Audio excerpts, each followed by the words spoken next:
Welcome to Let Me Fix This. Enjoy the video. You start by confirming the Arctis one mic is physically connected and the boom is fully seated. This fixes many simple faults. Once done, plug the headset into a different device to isolate whether the problem is Windows, Mac OS, or the headset. Make sure you use the correct USB adapter or a TRRS-3.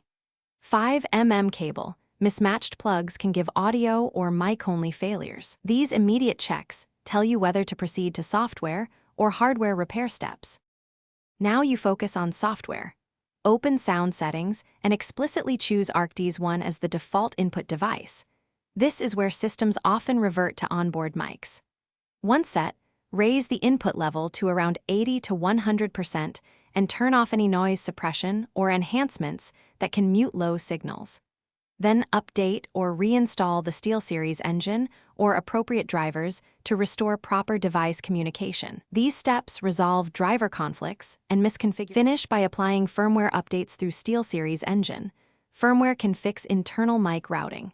Next, reseat every connection, swap cables or adapter types, and test on an alternate mic port to confirm the headset hardware.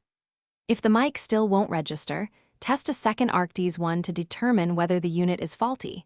This isolates whether repair or replacement is required. If you run into trouble, one quick tip: try a different OS or phone. If it works there, the issue is your computer settings or drivers. Thanks for watching. If you found this helpful, don't forget to like and subscribe.